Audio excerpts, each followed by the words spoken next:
Welcome to Spirit School. I'm your mentor, 𝗟𝗜𝗡𝗞𝗦, also known as the 𝗟𝗜𝗡𝗞𝗦 medium. In this podcast, I share honestly all I have learned about the mediumship and spiritual development journey. My intention is to normalize these conversations, to make way for a more confident, clear, and connected wave of lightworkers, serving the world of spirit with an open and joyful soul. Welcome again to Spirit School.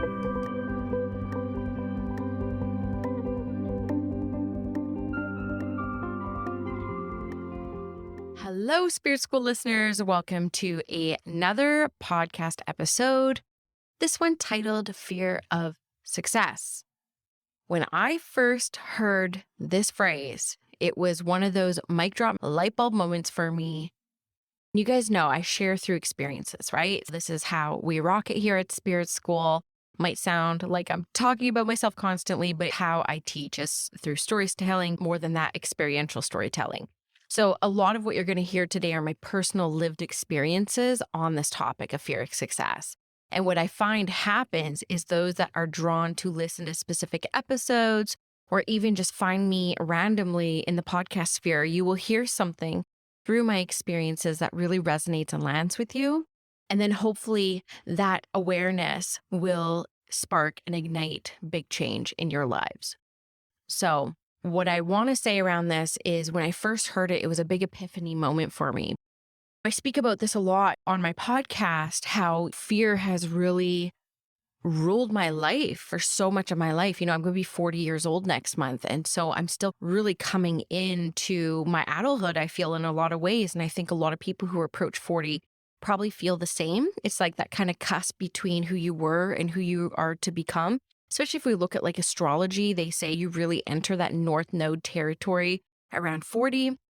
And that's kind of like destiny territory. So up until 40, we're really experimenting, like figuring out who we are, what we stand for, what we're passionate about. And then after 40, according to astrology, is when we enter North Node territory, our destiny, all that fun stuff. So me looking back at the first 40 years of my life, though my life has always been like this, there has been fear at the root of a lot of my decisions, a lot of the things that I have chosen not to do in my life. But I can recognize that I never had a fear of failure. Even as a little kid, I was like a super entrepreneur spirit. I would just go knock on neighbors' doors and be like, how can I earn money today off you? I need Subway cookies and Freddy Krueger movies. Like, how can I earn money off you right now? And I was a very confident child in a lot of ways. So, you know, I eloped with a stranger when I was a kid. I moved to a town I'd never heard of. I have launched so many things in my business that no one has purchased, and I continue to create new things constantly that people either love or they don't resonate with, and I'm totally okay with that. And so I can recognize on my path that fear of failure is like not a thing for me. It just isn't. I'm super happy experimenting. And I think too, society as a whole, we are coming to terms that failure is not a bad thing. When I used to work in human resources in the corporate world, I got to do a lot of research about adult learning. It was a really chaotic job for me, but I did learn quite a bit. And I was fascinated to find that down in Silicon Valley, a lot of the big tech companies actually ask their employees to indicate failures on their annual plans for their careers, because the thought is that if you are not trying for something new at the risk of failing, you're not really innovating. And I think that innovation is something that isn't spoken about enough. And it's kind of how I feel I land in the mediumship space, is a little bit more innovative approaches to mediumship. Like, I'm really obsessed right now with figuring out how mediumship works for people with like neurodivergency or like ADHD, or there are some conditions where people actually can't visualize. And I am certain that mediumship is accessible to all. So I've been playing and trying to innovate around how can I make the mediumship space more inclusive and more accessible to people of truly all walks of life. And so that requires a lot of innovating. So I'm not going to get it right every single time, but I am not afraid to try, and I'm not afraid to experiment, and I'm not afraid to fail. But what I have noticed and recognized, especially since I started developing as a medium in 2013, I definitely have a fear of success. And there's a lot of different reasons for that. And that's kind of what this episode is going to be about. What is a fear of success? A fear of success is imposter syndrome, and more commonly known as success anxiety or success phobia. And really, it's about dimming your light and staying small because we really don't know what's on the other side of being successful, right? Because for a lot of us, and this is my case very much, there's not a lot of people I know in my real life or even in my industry, I can say with honesty, that demonstrate a level of success or a use of their success in a way that I would want to achieve or replicate or progress toward. So I don't actually have very many lived examples who have the level of success that I feel like I desire. It looks very different. And I don't want to use levels as in it's like hierarchies, better or worse. It's just different. I think what I'm trying to achieve maybe hasn't been done before, or maybe it's just not in my awareness yet. Somebody who is doing something similar, I just don't know. But for me, that fear of success really is rooted in seeing throughout my career people misusing their influence and power, which, is what comes by way of success. You get influence with success. And I use power because influence is powerful. And I want to really claim back the word power away from the way it has been used in patriarchy. I really want to reclaim that language around power because in mediumship, we're tuning into our power and the power around us, and we build our power. And I think that power is actually quite beautiful. When I speak about power, to give you a bit of context, it's in this very feminine space and a very expansive space, not how we see it being used by society and white men. And there's nothing against white men, but you know what I mean? Like just that patriarchal structures that we have seen when we think of certain people who demonstrate, and I'm putting air quotes here, power. So I want to talk a little bit about how this fear of success has shown up for me and how this may show up for you if this is something that, you also have. So what will happen is we will rarely expand ourselves. We will miss opportunity, or we will turn away opportunities to be seen at a higher and more visible level. So we stick with doing what's comfortable. For me, I sabotaged a TV spot. I sabotaged the opportunity to speak in front of a membership that had over 1,000 people. Every time I have been placed in the past year and a half with an opportunity to get more exposure, I have gone out to sabotage it. You'll just stick with what's comfortable. And this complacency, which is very different than contentment. I think complacency and contentment are two opposing and complete opposite energies, though they kind of mean the same thing. They're very different energetically. So we become very complacent and we rarely expand ourselves. We'll avoid opportunities to be seen and heard, like the examples I just gave you. Another thing that I do, which definitely comes up around my fear of success that I know a lot of other people do because I hear it in my students as well, is devaluing yourself to appear to be less special. Shrinking down. Really intelligent women, I've seen this happen in the corporate space too. People will dumb down their intelligence to try to fit in or feel safe in a space with people who may not have that emotional intelligence. And so this happens in a lot of different areas of our life. I know for me personally, I'm getting better, but I receive a lot of love from my audience and I appreciate it so much, but I'm learning to really truly receive it because my default is always, oh, anyone can do this. And I'm not that sparkly. I'm not that amazing. You're amazing too.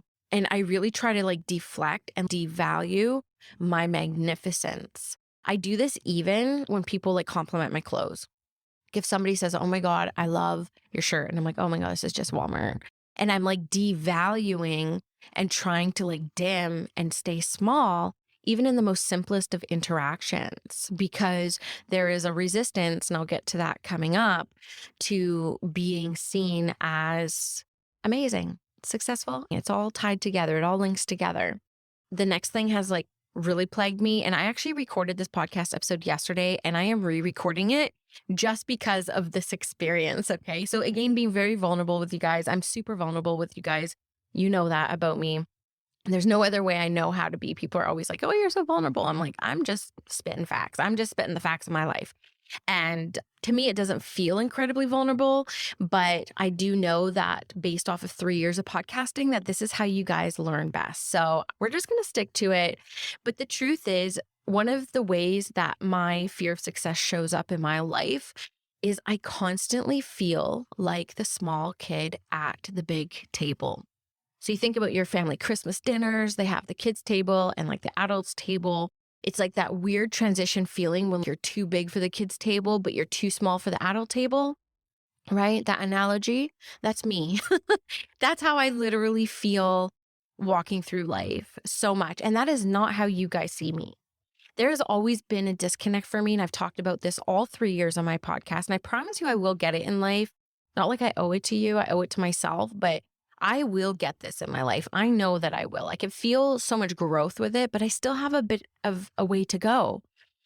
And I remember years ago in 2019, I was gifted a humongous Indigenous Entrepreneurs Grant. I didn't even meet the qualifications for it. And they loved me. And they're like, yes, we want to invest in you. And I remember crying and thinking, what do people see in me I just don't see in myself? And it's tied to feeling like the small kid at the big table. An example from yesterday, I wanted to pitch one of my favorite companies to see if they wanted to pay to be mentioned on my podcast. Now, I get asked all the time by companies, like at least a couple times a month. I have different companies reach out to me, like, if you mention our podcasting platform, we'll give you $1,000. I'm like, well, why would I mention your podcast platform if I'm using a totally different one? Like, that doesn't feel good. And I have literally turned down probably about $10,000 now at this point in time to monetize the podcast by mentioning different companies that I work with or that I don't work with that just pitch me to be mentioned on my podcast. My podcast does extremely well. 25th in Canada last week, by the way. Crazy, crazy, crazy town. So I wanted to pitch this company that I love, and I would scream from the rooftops and just share, whether they pay me or not. But I did want to practice stretching myself a little bit to see if they would be interested in hitting up a spiritual entrepreneurship in a spiritual community through my podcast, Spirit School. And I would have no gripes sharing this company. It's totally in alignment. Good deal for them, good deal for me. So I prepared this email, and one of my assistants, who's also named Danielle, I'll call her the other Danielle. I love her so much. She's actually a journalist, and she's like an editorial journalist. I'm so lucky. So I rarely ask her to do copy editing for me because I don't care that much about sounding super fancy or sounding above my actual capacity in this life. But when you're pitching another CEO on something, I wanted it to be like super professional. So I had her edit my message, and she voice memoed me yesterday, and she said, I know you didn't mean to come across this kind of fangirl tone, but it did feel like a little bit fangirl. So I just wanted to heighten it a little bit so it was CEO talking to CEO. And I had to just laugh. And I wrote her back saying, the funny thing, Danielle, is I just recorded this podcast episode on my fear of success. And I talked about this exact thing, feeling like the small kid at the big table. And I did mean it like that. And that was actually my intention. And that was actually the vibe I was trying to get across. And this is exactly how it displays in my life, staying small, dimming my light, appearing less magnificent than I am, feeling like that little kid at that big table talking to this other CEO. It's so natural to me to be like that. I felt so called out, and just that one story alone wanted me to re-record this podcast episode because I'm off the energy of that now. And yesterday's was fine, but I'm already happier with this podcast episode than I was with the one I did yesterday because of that. So you may find yourself feeling like that. I was in the haircutting chair the other day, and I found myself even shrinking in that situation. And I even thought about on the way home, I kept trying to diminish what I've accomplished in my life. In North America, we're a capitalistic society. So everyone's like, what do you do for work? What do you do for work? I'm telling you, if you go travel, like if you go to New Zealand, no one cares what you do for work. It's not your personality. You know what I mean? Like your career, the way you make money is like not your full personality in other parts of the world. But it is in North America because capitalism, right? So that's always one of the first things people ask each other. What do you do for work? What do you do for work? My work is very impressive, right? Not to someone like my husband, don't get me wrong, though he was very impressed about my podcast stats last week. He was like dead impressed. But telling somebody that you're a medium or that you have an online school and that you're a podcaster, you're end of life doula, like these are all very kind of fascinating things. And it does get a lot of attention. And I'll be honest with you, for somebody who suffered with stage fright for so long and somebody who is constantly walking through life dimming themselves and overcoming like a lot of imposter syndrome, I found myself shrinking and trying to like really diminish what I do for work. Oh, anyone can do this and da da da da. And I do believe that anyone can do it, but in the spirit of which I'm saying it is intentionally try to make myself appear less shiny. Now, here's the truth. And this is another way that it comes up in my life. I've lost a lot of friends because of my success. I have lost a lot of friends. I had 2 friends 2 years ago stop being friends with me. One said, your success makes me feel like a failure. And another person said, your success makes me feel like a has-been.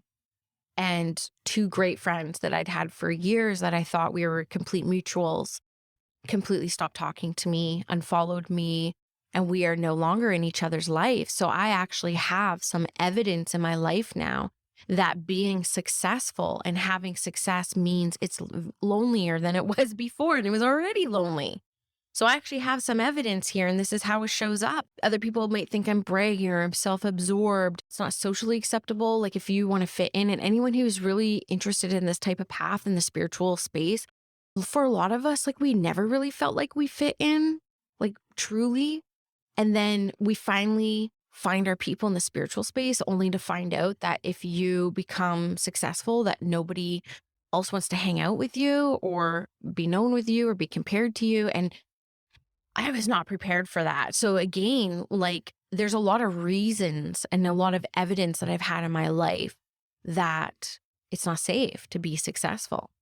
Another way that this might show up in your life is, that fearing of what other people think about you, that you're bragging or you're self-absorbed. And also perfectionism and procrastination are connected to worthiness, which is connected to shame, right? These are all just different expressions of shame. If we get to the root of everything, shame is a big one. I think Brene Brown does like a ton of work on this as well. But your perfectionism and procrastination is an exact expression, not only of your fear of failure, but also your fear of success, right? So waiting, and I see this a lot with clients. I have this idea and it takes them like a year to launch. And I'm like, just launch the thing because it's going to change 100 times. I promise you. Sometimes we do have to throw spaghetti at the wall to see how it feels and course correct as we go. But a lot of people won't allow themselves to be that vulnerable to get there. Why? Fear of failure, fear of success. Right. And I've seen this too, actually, with some of my clients. Like, I definitely have some space, but I don't want to keep a wait list. And so they end up like not doing the thing. So now I want to get into some of the realizations I've had, and I'm still healing this aspect of myself. It's very rare for me to record a podcast episode on a topic that I'm still figuring out. Usually the stories you guys hear and the topics that I talk about are things from a couple years ago. I usually go to my development journal and I'm like, what was I worried about in 2015? And I'll look at a topic and I'll riff on it because I've walked through that fire. I've walked through that path. I'm still walking through this path. I'm still walking through this fire. But I will say that there's big growth with it because I have stretched myself a lot more since I've really been aware of this fear of success. And I have been rejected more than I have been accepted. I went my whole life, like up until last year, doing everything I could to avoid rejection. Everything. And then feeling rejected every single day and getting burnt out because I'm like, I can't make everyone happy. I have to come into acceptance that I will not make everyone happy. Not everyone's going to get it. And the second I stopped trying, the second rejection stopped hurting. I'm like, what do I feel like talking about? What would I like to learn? And getting out of that value trap and that worthiness trap and that perfectionism and that procrastination, it's like all just expressions of shame and just trying to like do what I do for me and trust that because I like it and because I love it, the people who are meant to get it will get it. The people who won't, they'll go figure something else out. And that's perfectly fine because there's somebody for everybody out here. So why might this appear in your life, right? And I've done a lot of reflecting on this. One, As I said before, I have not seen people in my space or even in the coaching space, which is kind of like a close parallel to self-help, wellness, spirituality. Like it's all kind of in a similar bucket. So the people who do have influence and the people who do have that power and that perceived success that capitalism says that we should be striving for and that we have, I've never seen it really used in a really powerful way that resonates with me. There's no one I can think of that I would want, like their life, their bank accounts. If I did have their bank accounts, I would probably do something completely different with it. You know what I mean? I just don't have any lived examples of people who have the influence of power and success in the way that I would personally want it. Past lives. Funny enough, I had a good friend, Malibu Medium, text me out of the blue 2 weeks ago. And all she said, and I'm paraphrasing here, was, it's okay to be powerful. You are safe to be powerful. You will not misuse your power in this life. And when I tell you I was dead stopped in my tracks at that moment, I was dead stopped in my tracks at that moment because one, there was so much truth that I felt in that message. I do feel that my guides were speaking through her, getting something to me I didn't even know I needed to hear. And then I recalled that when I was working on another problem around fear, around my children, actually in 2017, I took myself through a past life regression experience because I can't be hypnotized actually by anyone else. I know that for a fact. I have paid thousands of dollars to try to be hypnotized, and I'm just not a candidate for it. I took myself through this experience and I pulled out my notes from that 2017 experience, and I had 2 lifetimes. One where I was a seer in really olden times, obviously, and I was kind of like the jury and justice provider for the village, for the community. So people were brought to me. And I was in a position of great power. I was actually the most powerful in the village. I was the one who decided if people lived or died. And I sent a ton of people to their untimely death. I was the cause of so much pain and so much injustice from that power. And so it makes sense why I would have that resistance to holding that type of power again. Can I trust myself with it? And of course, this is lifetimes ago. And then I had another lifetime where I was a little kid working in a print shop. Back then, the written word, it was like, oh my God, when have we ever seen the written word? I got a sense that this lifetime was like in the 1500s or something. But the person I worked for was so mean. He beat me and I would work like 20-hour days and I would not get breaks or food, all just for like a couple shillings to take home to like my mom so she could feed all the other kids. I think I was like 8 or 10. I don't think I lived past 10 in that life, but I watched this person fool everyone. Everyone loved him. He was a pillar of our society. And in the back end, he was horrible, hated people, hated his life. And I saw another example of a misuse of power in that life. So sometimes some of the things that we walk through in this life aren't necessarily tied to this lifetime or even our ancestral lineage. Sometimes it is past life, right? Fear of success might change who you are. This is a huge one for me, huge one, because I like who I am. And in truth, I did get a comment when I first changed my old podcast intro. So I had my original one and I changed it again because I was feeling so expanded and I was feeling so happy. And my God, when I changed that podcast intro, people hated it. Some people liked it. Some people hated it. I hated it just because so many other people hated it. I did originally like it. And I was so proud of it. And it actually took me forever to record. I was over the moon. I had just started working with a public speaking coach. I felt like I cracked something open in myself. And then I released it and I got a comment from somebody saying, I remember when you were just like us. It's so sad to see. And I felt crushed. Oh my God. I felt so judged. I felt like, oh my God, this is what happens when I feel good about myself. I get totally humbled and humiliated. And that has actually been my whole life that's come up. Anytime I feel good, somebody will say something critical to me.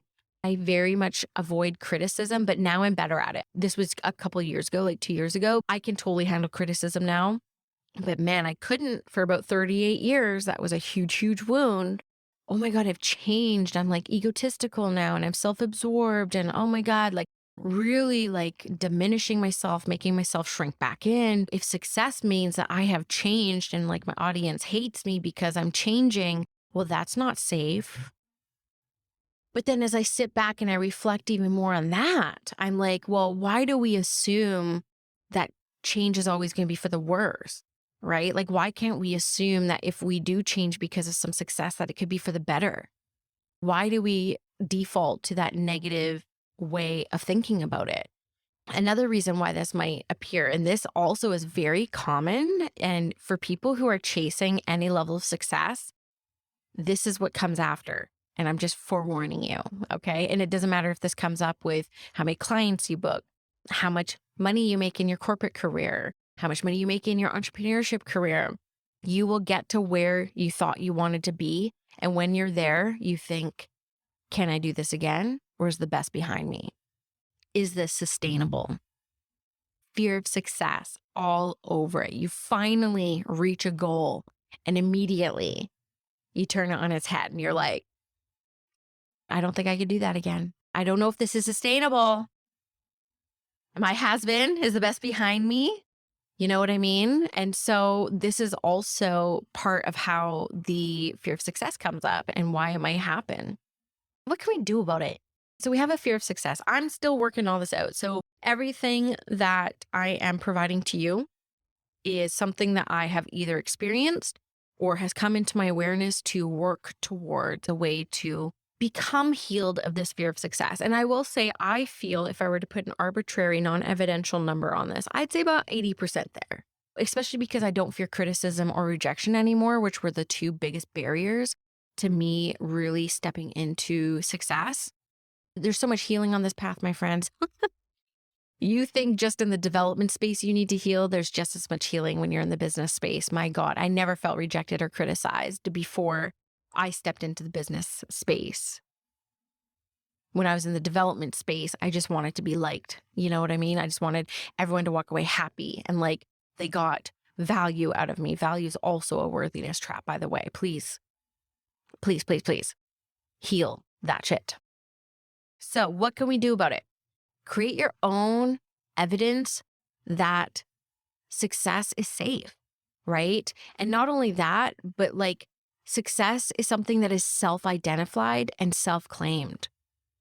If I asked 10 people right now, what does success look and feel and sound like for you?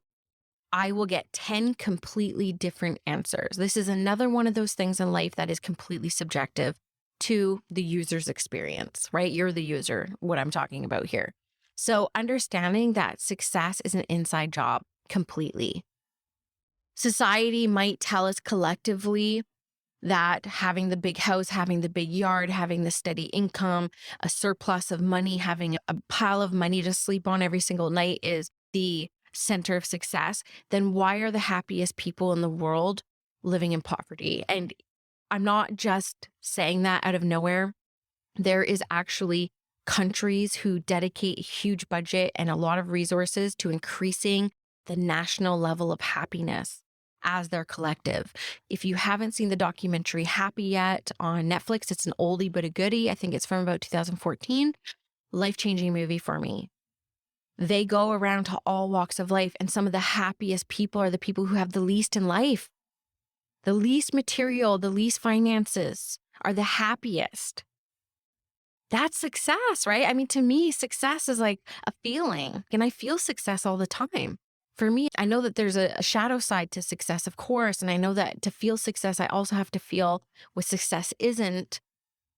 But I know that there's an opportunity for me to stay in that energy like a little bit longer than I do, because what happens is self-sabotage comes in. So how does this show up? Going back a little bit, self-sabotage. I've done it so many times. Numbing with alcohol, food, cannabis, TikTok scrolling. That's self-sabotage whenever you feel so good and so expanded. Abraham Hicks talks about this in one of her rants about addictions, and I absolutely loved it. All you're doing is like trying to feel good. But for those of us who didn't grow up feeling that great, feeling that good is foreign to us. It's not comfortable. You know what I mean? We have to learn to acclimate to the comfort of expansion and success and everything going well, especially for people who had chaotic childhoods and a lot of like past trauma that they're working through. It's such a foreign feeling, you can hardly even hold on to it. I remember when I first started connecting with angels, I couldn't even sit in that energy for that long. I was like, this is too much for me. It's like too extreme. This level of joy and love. And I had to do some work to create like micro moments of joy and love so I could acclimate to that level of the presence of the divine and the angels in particular. I've never felt an expansive feeling like I did with angels, and I have with angels, even spirit guides, departed loved ones, my own ancestors, my pets in heaven. Nothing has come even close to that feeling of love and joy and safety and overwhelming presence than that of angels for me. You know what I mean? So understanding that success is really self-identified and self-claimed, and it's an internal experience. The other thing that you can do about this is getting really clear on what success looks, sounds, and feels like to you as an individual. So then you don't have some sort of mirage to chase, because that's what we're all doing right now. We're all walking around fearing success when we don't even have an identity for it. We don't have an idea of what that looks like for us. So then we're constantly in chase mode, and we're leaning into apathy and complacency because every time we think we're getting something we wanted, we realize, oh, that's not it. That's not it. That's not it. Right? Another thing you can do is celebrating the success as it comes in. I used to do this a lot more in my communities, but I feel like people, when something happens so much, it's like they get a little bit numb to it. So I'm always trying to switch things up a bit in my membership. We did the success posts every once in a while, and then people stopped contributing, and I'm doing spirit messages now and people are stopping to contribute. So it's like keeping things fresh and going, but we used to celebrate success a lot. And I think that that is completely part of our healing journey of fearing success is like, hey, I just had a successful moment. You know, when I launched my spirit school platform 2 weeks ago, I don't think I've ever been so proud of anything I've ever done. And I remember asking the world of spirit, is it okay that I feel so proud of myself right now? Because again, this phobia around appearing to be bragging or being self-absorbed is such a deep wound within me. I almost was going to the spirit world to ask for permission. Can I celebrate this? Is it okay that I feel so good about myself right now? Because I just created something that like, I don't think has been done before. And I get a feeling that this is going to be a really big thing. And I could feel like I'm on the precipice of that. I've been building this foundation for like half a year already. And now it's here. And I'm so proud because it blew my mind. It exceeded all my hopes and expectations when I launched Spirit School, the platform. It's free, by the way. You can join, link in bio. But it like literally was one of the best things I've ever done for myself and my practice and my business. I took a couple days to celebrate that, and I celebrated by sharing it. I rarely share my success because guess what? I've lost friends over it. There's evidence there. It's not safe for me to showcase my success, but I did showcase my success. And I messaged my friends and I sent voice memos and I told my family and I told my husband, and no one else gets it. Why? Because that success is an inside thing. No one else is going to get it, but it felt good to celebrate it. Melanie Ann Lear says celebration is a party thrown in the name of gratitude. And what's that gratitude? Abundance. It's so high vibe. I don't use language like that high vibe all the time, but it is. It's just such a vibrational shift is celebrating. So celebrate yourself and all the micro successes that you have every single day to start to harmonize your relationship with the word success. Learn to love and validate yourself. Don't look for success to be something that's validated outside of yourself. Just give yourself that permission. And then also just become aware of this. We can't heal anything until we have awareness around it. So if this episode today was helpful for you to become even just like a little bit more aware that you're like, I do have a fear of success. This does come up in my life in this way. That is always going to be the first step. I became aware of my fear of success 2 years ago, and I'm still on my journey to heal it. We need to get over the fact that things don't happen overnight in this space, by the way. And this is for all my developing mediums out there too, who just want to get where you're going. Enjoy the path. That is actually the thing we're here to do, is the path that we're walking. So please don't rush. Okay? And finally, what I want to leave you with is just a mind shift.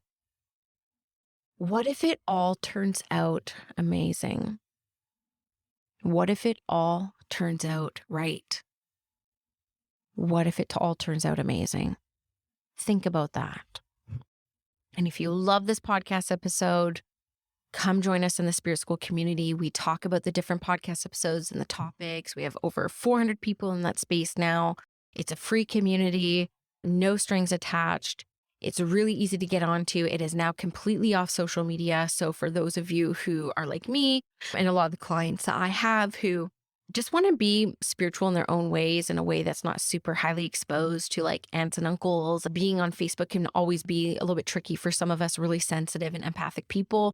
Off social media, a cozy little nook of the internet, Spirit School platform. It's also where I house my membership and my VIP programs and the initiation, all those different things. But there is a free space in there, and it will always be free, and it will always be really active. There's a ton of people in there communicating. Come join us in the Spirit School space. And if you're already there, start talking about this. Where does fear of success come up for you? Are you about done with it? Are you ready for what's next? And I hope to see you in Spirit School. Did you know that Spirit School is not just a podcast? It's an actual school.